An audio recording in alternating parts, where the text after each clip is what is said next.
Amal muta'allimu, adapun orang yang belajar, fa'adabuhu wa wadaibu zahirah kathiratun.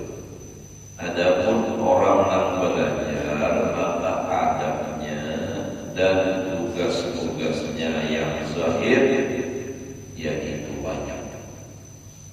Walakin tantadimu tafaja'ha asyur jumadin, tetapi terhimpun atau tersusun perinciannya, cabang-cabangnya itu, cabang yang banyak dari kathirah terhimpun di dalam 10 jumlah. Al-wadifatul ula, wazifah, tugas kewian yang pertama dan taqdimu taharatin nafsi an rada'il akhlaqi wa madmumin awsaf. Tugas pertama mendahulukan memberasihi diri daripada akhlak yang hina atau akhlak yang ada baik. Rada'il akhlaq al-akhlaqul raja'il, akhlak yang hina. Wa madmumil awsaf, dan al-awsaful madmum, sifat-sifat tercela. Jadi orang yang belajar itu harus menjaga sikap, tingkah laku, akhlak. Makanya sering ulun sampaikan kawan santri. Jadi makanya anak-anak itu dididik bukan hanya sekadar digajari di pesantren. Orang lain ulun dulu mengutamakan akhlak. Di pondok di Karamatul Aulia, akhlak supaya kabawa kaluan. Sembahyang 5 waktu kadang lebih berjutaan hamdan. Kalau masalah sah, ya sah berjutaan hamdan. Tapi akhlak ada bagus, ada bulih, baju balam-balam, kayak deramulah, apa, pokoknya ada bulih. Sudah disampaikan, bila ada mungkin ada ingat, ada orang belum tahu, dipadahkan bilanya terpakai dalam ganda.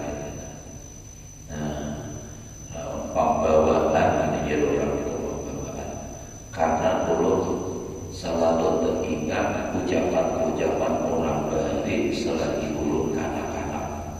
Belum lagi ulun masuk pondok, ulun masih teringat. Ulun lagi kanak-kanak itu kata juga kawan orang tua. Itu dia kata juga kawan orang tua mau lapik orang tua. Di kampung tuh bila ada orang bagawian ulun kata juga paham. Orang tua ada di kampung ulun tu dahulu orang kaulah cukup susur kebarat belum melihat mengamati dia. Nah orang tempat lain ada juga nang ulun ambil di sini apa? Nah kisah akhlak orang ini. Jadi pas lewat ada orang dari sekolah pondok mengaji di pondok di kedua orang melihat orang itu tuh kejadian jadi dudukan bersama orang di orang tua. Jadi juga anak orang saja kelakuannya lihat ini bagus benar. Nah itu nomor ingat. Jadi juga jaga anak orang saja akhlaknya bagus benar. Dan itu adalah doa. Banyak orang tak menyangka kabul kaitan jadi juga jadi. Kayaknya ada orang lalu nang sesok pakaiannya. Oh biar ada benar benar. Nih akhlak ada bagus. Ini kok ada harapan kan? Ada harapan. Nah ada harapan juga. Dasar sampai ke Tuhan itu diingatkan dasar. Nah jadi makanan itu tuh ulun sampaikan kawan supaya ia berhasil. Nah masalah kaidah inya keluar berbeda, itu lain lagi. Kalau dulu sudah berusaha untuk mendidik anak itu sampai jadi di kampung itu sangat-sangat sensitif mana masalah umumnya orang menilai ya bodoh anak itu mengaji jauh-jauh ke itu dia nah itu kan. Jadi ulun tak ingat lah ini kada bapak mau bakar berbahari pas bodoh bahari anak kawin mama ulun di bawah dan guru danau karena kebetulan bini guru danau itu sepupu mama ulun. Jadi bapaknya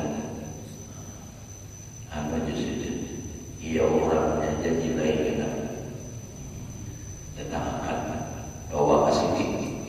Jadi ulun dipanggil sampai ke rumah situ ada apa nak kawin ke dong karena itu minta lengkap mau kawin diwai jangan orang jauh di sini orang sakampung. Nah itu aja pesan sini sanksinya orang sakampung apa alasannya tuh orang kampung ikan pada takut tuh tulang ikan mengaji orang melihat mudah-mudahan sehat atau menjadi orang berhasil. Tak boleh kalau orang mendoakan, tak boleh sendiri. Nah, kamu ini kamu begini di kampung orang tuh hanya sendiri khianat karena orang kampung durhaka. Nah itu, dah itu aja pesan sendiri. Nah, jadi ya alhamdulillah kalau sakampung itu dari ini gitu. Satu kampung, satu kecamatan, mau sakampung itu pasti satu kecamatan ya Allah. Mau satu kecamatan belum tentu sakampung. Kayak gila, yang lain kalau nggak ada orang lain. Tapi dong pejuang saya. Jadi yang lalu karena gila kampung. Nah jadi gitu.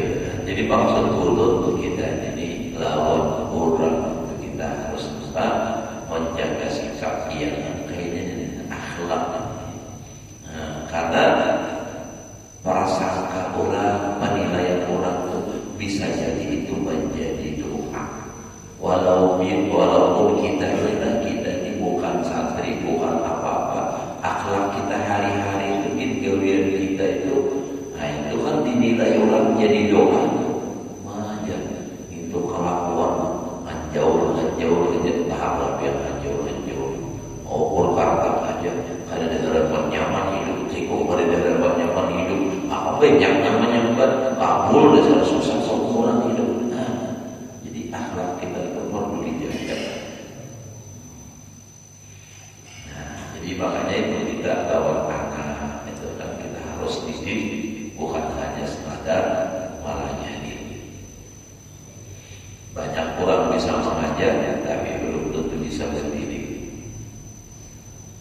Maka yang paling penting itu akhlaknya.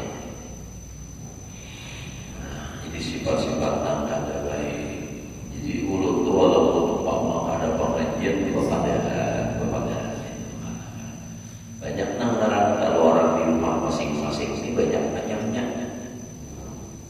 Ada rupiah itu hingga kaki badak sampai tak sempurna itu ditangguh, dipadai. Tapi nengaran kebiasaan produknya dari rumah yaitu rumahnya hingga kadang terus. Nah jadi pun sudah beberapa kali kadang kalau pada ikan-ikan tak rasa ambil tindakan lebih tegas lagi. Tapi tegas itu walaupun rumahnya perangkat dari bahasa asalnya memadai secara umum, tapi nya ada barang rasa aslinya tak paksa ditunjuk kurangnya selanjutnya. Nah, jadi pada ditunjuk untuk perubahannya ada lagi kaitan terus. Nah, jadi orang yang menuntut ilmu itu menjaga akhlak, jauh menjauhi daripada akhlak nangkina dan sifat-sifat nakal jahat. Karena apa? Idil ilmu ibadatul qalbi. Karena ilmu ujar Imam Ghazali adalah ibadah hati. Ilmu itu nur, hatinya juga harus nur, harus bersih. Amunnya hatinya kotor, istilahnya gelap, jadinya hatinya itu kotor gelap, maka nur tidak akan bisa masuk. Ibaratnya kayak tarak lawan kadar itu selamanya tidak akan bisa bersatu. Bila masuk terang, masuk cahaya lampu misalnya, nah itu apa? Tarak, pajak lampunya ada, begitulah. Jadi ilmu harus ditempatkan baik. Kenapa? Karena ilmu itu ibadah hati. Sholatus sirri dan sembahyang rahasia. Nah itu nilainya, pahalanya.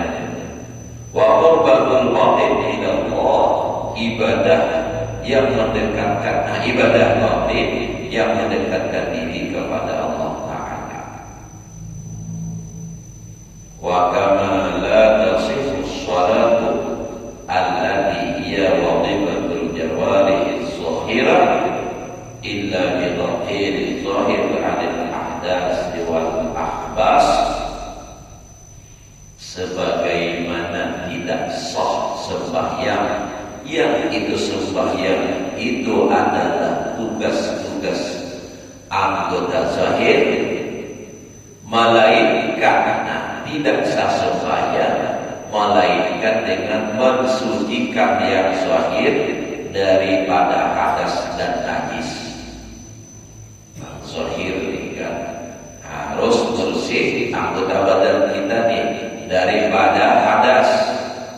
Hadas itu bisa jadinya ada wudhu lantaran batal kami, lantaran batal panggul, lantaran batal tergantung bini, macam-macam. Wal ahbas, dan harus suci daripada hadas, najis daripada najis. Para pelajar, karena kami karena tahi ayam, tahi kucing, kenapa? Tahi cacat kan? Bagaimana dalam sifat ibadatul batin, maka seperti demikian pula tidak sah ibadah batin. Ibadah batin tadi ibadah hati itu ilmu. Wa imaratul qalbi bil ilmi, tidak sah ibadah batin dan membangun hati, membina hati itu dengan ilmu, illa ba'da taharatihi an khabaisil akhlaq wa anjasil awsaf, melainkan sah membangun ibadah hati yang dinisbahkan dengan ilmu tadi setelah bersihnya hati daripada akhlak yang kotor dan daripada sifat yang dinisbahkan kepada seperti najis wa anjasil awsaf. Nah, jadi ujar kita tuh sembahyang, kita tempat sembahyang itu sembahyang ibadah zahir. Nah, kita kira itu sembahyang. Nah, ibadah zahir gawian anggota zahir, maka anggota zahirnya harus suci. Wudhu, amunnya hadas kecil, amun hadas besar, mandi, disucikan awak daripada najis kalau terjejak tahi ayam atau terjejak tahi jejak itu, karena tidak sah orang sembahyang anggota zahir kalau belum suci, tidak sah sembahyang kalau masih bernajis. Nah, seperti demikian pula ibadah batin. Ibadah batin seperti contoh di sini adalah menuntut ilmu, karena ilmu itu adalah ibadatul qalbi. Maka hatinya pun harus bersih daripada najis dan hadas. Nah, jadi bila pada orang yang kholat istilah kotoran akhlak dan wajasil awsaf sifatnya seperti najis tiga kotor. Kadang mau masih ada hatinya kotor. Makanya belum sering sampaikan bahwa katakan santri itu orang menuntut ilmu ini sama seperti apa?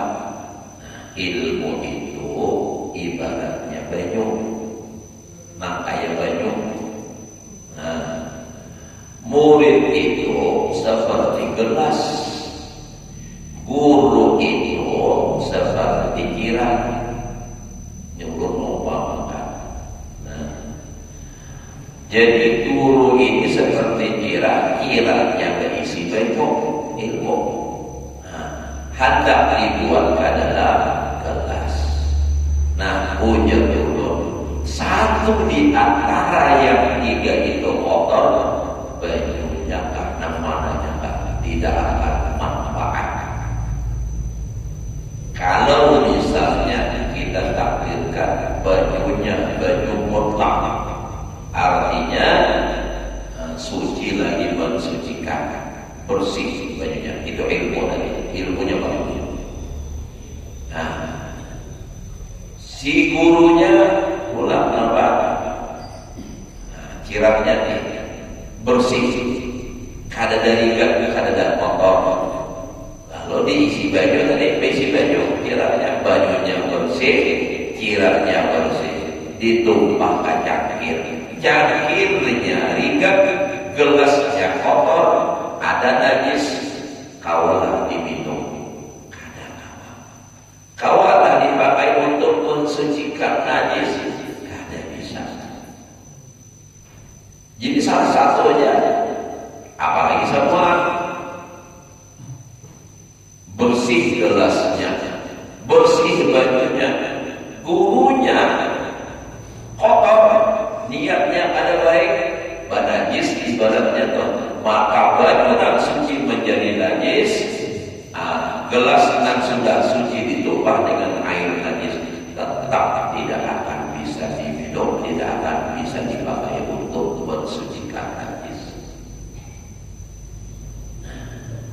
Gurunya bersih, muridnya bersih, bajunya ibaratnya, ilmunya sesat, kan bisa dipakai. Jadi harus ketiganya itu harus bersih. Namun ketiganya sama makinnya, kirangnya najis, bajunya najis, cangkirnya najis, kada mau diapain lalu. Dan maka itu menjaga, harus dijaga. Qala sallallahu alaihi wasallam, buniyad din ala al-wafah, dibina, dibangun agama itu atas bersih, semuanya harus bersih. Wa huwa kadzalika batinan wa zahiran, seperti itulah yang sendiri agama itu dibina harus bersih zahir dan batin. Satu banyak kotor, agama akan rusak. Wa qala sallallahu alaihi wa alihi wa qala Allah ta'ala, innamal musyrikuna najsun. Hanya saja orang musyrik itu najis, padahal ini awal berhasil. Tapi dikatakan najis karena etikat dan hatinya itu yang kotor, maka dari itu orang musyrik kada sahnya sembahyang. Itu najis. Tanbihan al-uqul ini mengingatkan bagi akal supaya jadi peringatan. Anna taharah wa najasa ghairu maksuratin ala tawahiril mudrika bil hissi. Nah, jadi ini ayat menjadi peringatan. Sesungguhnya, jadi sesungguhnya bersuci atau suci, dan najis itu tidak terbatas atas zahir yang diperdapati oleh panca indera. Jadi bukan hanya sekadar dilihat dengan kasat mata, tetapi itu secara batin pun ada najis. Al musyriku wa yaqulu nadhima sawbi. Orang musyrik itu bersih pakaiannya, maksulan badan, mandi sudah orangnya bersih benar tuh. Walakinnahu najasul jawhari, ai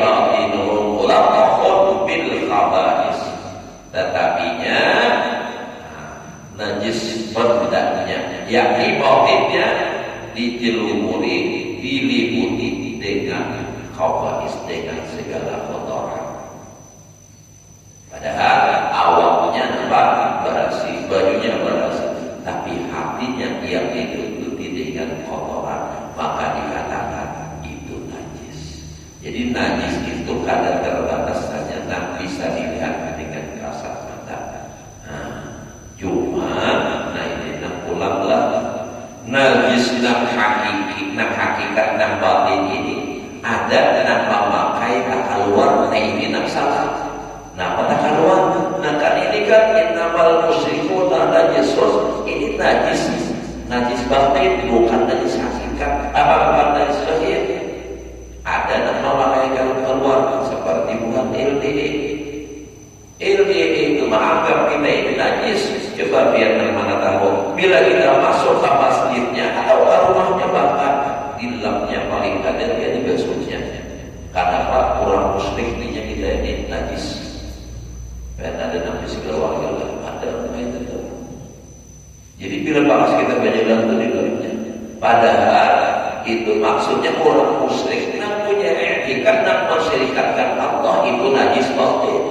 Dianggapnya keluar. Kalau dia punya sifat manusia yang ada apa lawannya, dianggapnya najis. Hubungannya itu nikahin kadar meresmikan menurut aturan pemerintah aja, ya biasa. Karena dianggapnya ada sah. Harap benar. Sudah beberapa kali kalau memang sudah dipanggil, sudah dianggap. Tapi mereka eksis karena dia memang sudah mahir ini. Di akhir seperti itu Nabi sudah mengadakan banyak macamnya aliran-aliran ini. Dan kisah melawan Allah Ta'ala aja, dan kisah lawan malaikat juga gawang neraka. Nyatanya itu di mulia di hadapan itu adanya dalam ikut. Siapa yang salah berduanya. Inna maqali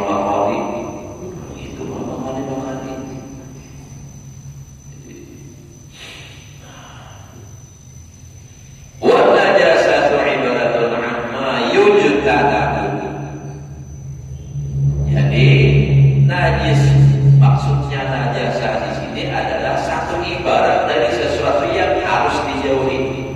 Amma yajtanahu wa yarkabul bu'du minhu, dan dituntut kita menjauh daripadanya. Itu yang dimaksud najasa. Wa khabaisu sifatil batin ahaqqu bil ijtinab, dan sifat-sifat jahat di dalam hati itu lebih penting, lebih utama dengan dijauhi. Kenapa? Sebab nang di hati ini nilainya di sisi Allah sangat luar biasa. Bahaya zahir lawan batin ini jauh sangat berbeda, manfaatnya juga jauh beda. Amal zahir, amal batin itu beda. Dosa zahir, dosa batin itu beda.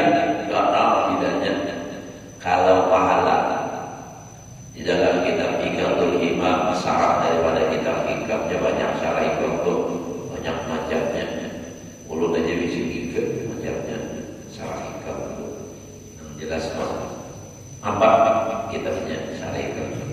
Ada nambah karangan daripada Said Said Ramadan Al-Uti, ada dari kitab siapa dulu kan ada sebutnya, ada lagi Iqatul Imam, ada lagi nambah sebutnya lingkarannya tampak ternyata bisa.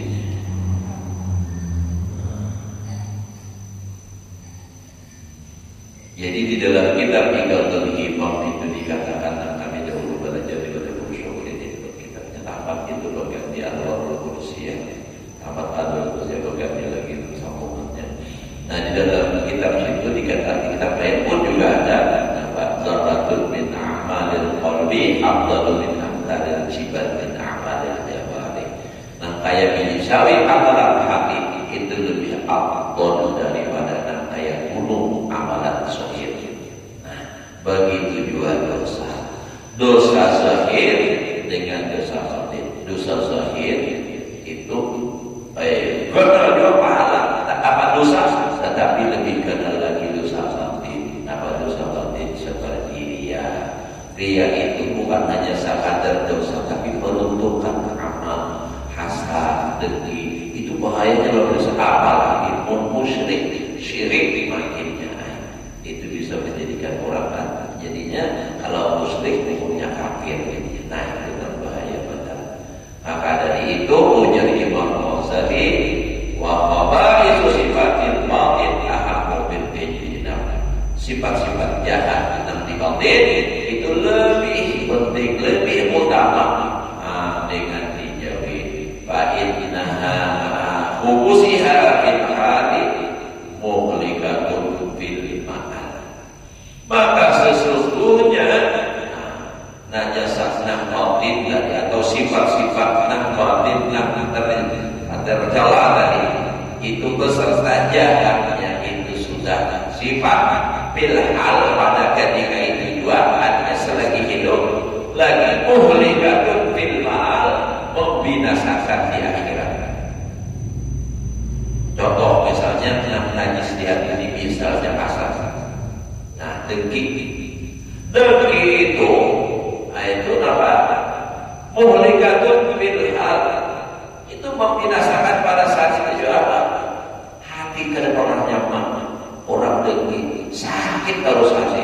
Karena melihat orang dapat lima sakit hati. Melihat orang dapat lima sakit hati. Nah itu di dunia. Di akhirat apa? Habis pahalanya, hancur rebur. Nah itu bil ma'al. Walidzalika qala sallallahu alaihi wa alihi wasallam. Oleh karenanya bersabda Nabi sallallahu alaihi wasallam, la tadkhulul malaikatu baitan fihi kafur. Tidak masuk oleh malaikat akan suatu rumah, pada itu rumah itu ada anjing. Jadi di rumah itu ada anjing, kada masuk malaikat. Nah, kalau kita paham saya ini dulu, anjing itu kalau dia isi jangan dibawa masuk ke rumah. Karena anjing itu bila ada di rumah malaikat kada mau masuk. Pak kayak Pak menandang kedua, pulangkan korbannya di luar, jangan di rumah. Anda di rumah orang jangan orang saling ngomong terus. Ya banyak terus. Nah lalu ujar sini wal qalbu baitun. Hati itu seperti rumah. Wa manzilul malaikah. Hati itu adalah tempatnya, rumahnya malaikat. Wa muhbitu atharihim, dan tempat turunnya athar malaikat ilham di hati adabnya. Wa mahatul istiqrarihim, dan tempat bertetapnya malaikat. Wa sifatur radiyah, dan sifat nang jahat, nang jelek, nang tercela. Misalnya mislul ghadab, saumpama marah, wasyahwati, syahwat, wal hiddi, dendam, wal hasad, dengki, wal kibri, sombong, wal ujub, wa akhawatiha, dan saudara-saudaranya. Kilabunna bihadun, itu adalah anjing yang membungkuk di dalam hati. Nah jadi hati itu seperti rumah. Sifat-sifat tercela, dengki, marah, sombong, dan saudara-saudaranya yang lainnya, sifat tercela itu adalah seperti anjing yang membungkuk. Fa'anna tadkhuluhul malaikat, maka bagaimana masuk akal hati oleh malaikat? Wa huwa itu mas'ulun bil kilab. Hatinya dipenuhi dengan anjing. Jadi malaikat kata kau masuk ke dalam hati seseorang karena di dalam hatinya itu ada anjing. Nah anjingnya itu tadi yang membungkuk, ujub, ria, sum'ah, odam, marah, dan dengki.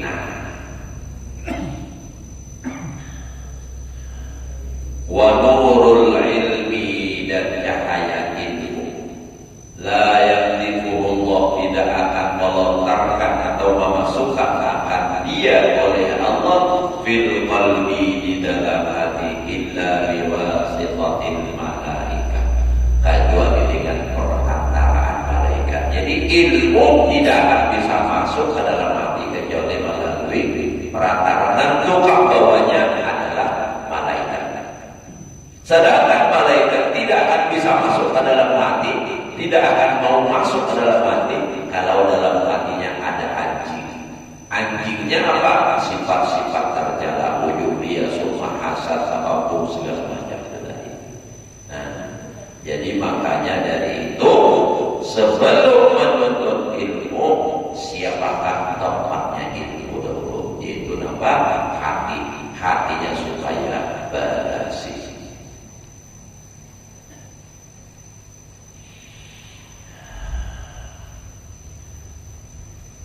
Wa ma kana li basharin an yukallimahullahu illa wahyan.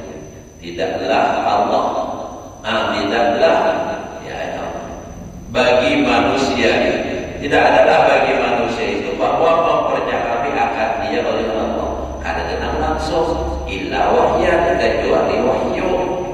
Nah, perantara malaikat dari awal warai hijab atau di belakang hijab atau yusila rasulah. Wahakada ma yusifu min rahmatil ulum, tidaklah mengutus Allah daripada rahmatnya ilmu ilal qulub ke dalam hati.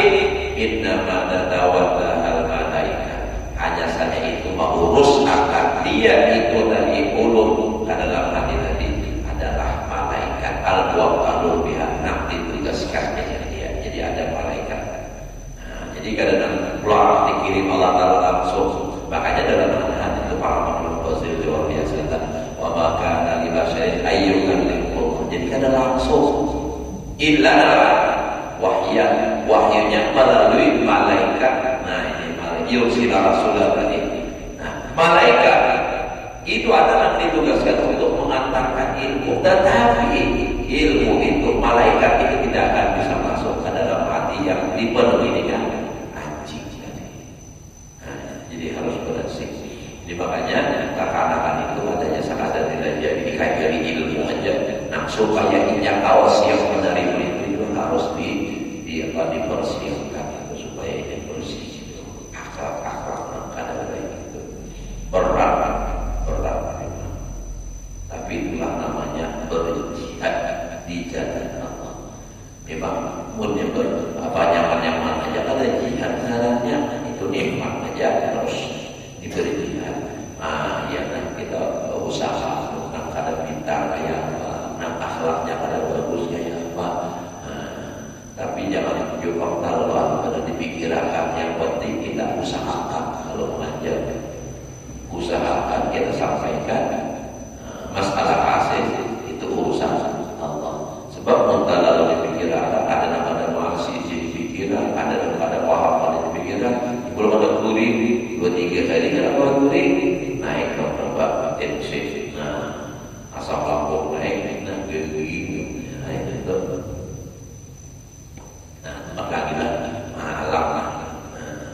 Aja punya separatannya ada bapak. Di mana ada orang nyari dengan alam ini. Ya baru untuk alam ambil pada habis ada nama ambil kasih papa kasih kubur bisa mengambil itu. Nah, alam dikit lagi. Wahai mereka itu malaikat al-muqaddasun muqarrarun, orang disucikan, mubarrun adil umat yang mubarrahun yang dilepaskan daripada sifat-sifat tercela. Ala yulahiduna illa thayyiban, tidak memandang mereka itu kecuali yang baik. Wala yaquluna bima indahum, tidak membangun mereka dengan apa yang ada di sisi mereka min khazaini rahmatillah illa thayyiban. Oh iya. Nah, walastu aqulu am sambung ini ulang panjang pasti sini dahulu kita. Jadi sekali lagi ulangi. Tadi kita pada saat di masjid ini diundang rumah apa hidup bersalaman dan baca doa salaman makanan kira-kira mana perwakilan di makanan yang ada. Nah itu sudah ada. Ada apa? Nah, jadi itu adalah